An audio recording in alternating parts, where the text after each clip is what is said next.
जय माँ गंगा, जय माँ गंगा। बक्सर धाम रमरेखा घाट माँ गंगा का दर्शन करिए। प्रात के बेला ब्रह्म मुहूर्ति उषा काल, भक्ति माता की जय हो।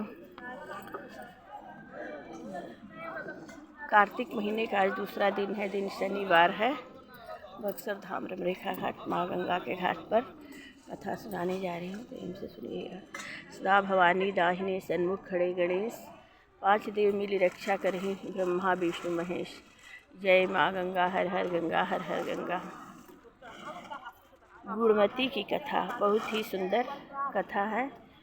भगवान श्री कृष्ण ने कहा, हे देवी गुणमती, अपने पिता व पति को राक्षस के द्वारा मारे जाने का समाचार सुनकर बड़ा विलाप करने लगी। हा नाथ, हा पिता, मुझको त्याग कर तुम कहाँ चले गए? मैं अकेली कन्या हूँ, तुम्हारे बिना अब मैं क्या करूँ? अब मेरे भोजन और वस्त्र आदि की व्यवस्था कौन करेगा? घर में स्नेहपूर्वक मेरा पालन पोषण कौन करेगा? मैं कुछ नहीं कर सकती। मुझ विधवा की रक्षा कौन करेगा? मैं कहाँ जाऊँ, कहाँ रहूँ?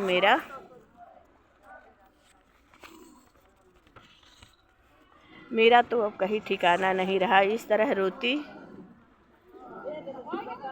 और बिलखती गुणवती पछाड़ खाकर पृथ्वी पर गिर पड़ी और मूर्छित हो गई और देर तक पड़ी रही। फिर जब होश में आई तो पूर्वत अत्यंत करुण विलाप कर शोक सागर में डूब गई।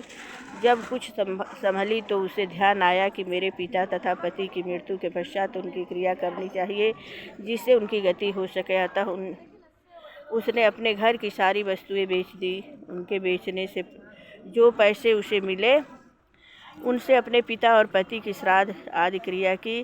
फिर वह उसी नगर में रहती हुई भगवान विष्णु की भक्ति में 8 पहर रहने लगी।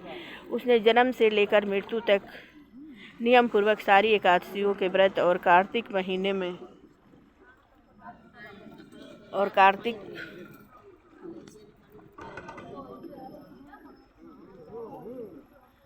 कार्तिक व्रत मुझको बड़े ही प्यारे हैं। भुक्ति पुत्र तथा संपत्ति को देने वाले परम पवित्र है। जो मनुष्य कार्तिक मास में जब तुला राशि पर सूर्य आते हैं तो सवेरे उठकर स्नान करते हैं, व्रत व उपवास करते हैं, वह मुझे बहुत ही प्यारे हैं। क्योंकि यदि वह बड़े पापी भी हो तो स्नान व व्रत के प्रभाव से उनको मोक्ष की प्राप्ति होती है। जो मनुष्य कार्तिक में स्नान, जागरण, दीपदान तथा तुलसी के वृक्ष की रक्षा करते हैं वह साक्षात विष्णु भगवान के तुल्य है। जो मनुष्य कार्तिक मास में मंदिर में झाड़ू लगाते हैं और स्वास्तिक बनाते हैं और विष्णु पूजा करते हैं वह जीवन मुक्त हो जाते हैं। यह सुनकर गुणमती भी प्रति वर्ष मन लगाकर कार्तिक का व्रत और भगवान विष्णु का पूजन करने लगी। हे प्रिय, एक बार वह ज्वरग्रस्त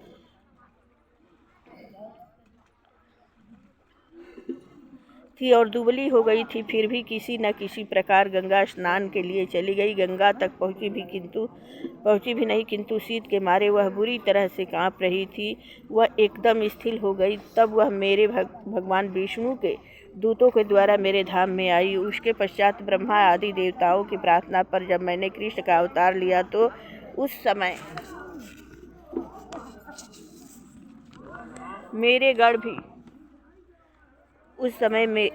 गण भी मेरे साथ आए। वह सब इस पृथ्वी पर यादव बने हैं। तुम्हारे पिता जो कि पूर्व जन्म में वेद देव शर्मा थे, इस समय सत्राजीत है। पूर्व जन्म में चंद्र शर्मा जो तुम्हारा पति था वह आकू हैं। और हे भामिनी, तू ही वह गुणवती है। यह कार्तिक व्रत का ही प्रताप है जिससे कि तू मेरी अर्धांगिनी बनी है। पूर्व जन्म में तुमने मेरे मंदिर के द्वारे पर तुलसी का पौधा लगाया था, वह इस समय तेरे महलों के आंगन में कल्प वृक्ष के रूप में खड़ा है। तुमने जो उस जन्म में दीपदान किया था उसके कारण तुम्हारी देह सुंदर है, तुम्हारी शरीर में शोभा है और घर में साक्षात लक्ष्मी निवास करती है। तुमने चूंकि पूर्व जन्म में अपने समस्त व्रतों का फल पति स्वरूप विष्णु के अर्पण कर दिया था, उसी के प्रभाव से तुम इस समय मेरी प्रिय भामिनी हुई हो। पूर्व जन्म में आजीवन तुमने जो नियम से कार्तिक मास का व्रत किया था उसका यह प्रभाव है कि मेरा और तुम्हारा कभी वियोग नहीं होगा। इस प्रकार जो कोई कार्तिक महीने में व्रत आदि करते हैं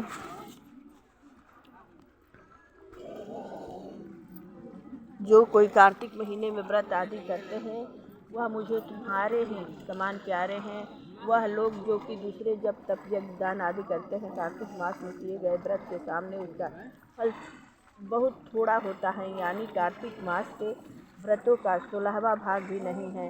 इस तरह से सत्यभामा भगवान श्री कृष्णचंद्र जी महाराज से अपने पूर्व जन्म के पुण्य का प्रभाव सुनकर अति प्रसन्न हुई। प्रेम से बोलिए माँ गंगा की जय। जय जय भगवान कृष्ण की जय हो। जय जय गोकुला मथुरा वृंदावन धाम की जय हो। ऋषि महेश की जय। कार्तिक महीने की जय। प्रातः बेला ब्रह्मूर्ति उषा काल की जय।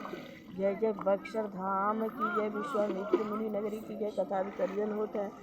सुनो सकल सब देव जो जन जहाँ से आए हैं कहते करो निवास। रामचंद्र की जय। पवन सुत हनुमान की जय। माँ गंगा हर हर गंगा हर हर गंगा बक्सर धाम की जय। विश्वामित्र मुनि नगरी की जय हो। जय माँ गंगा की जय।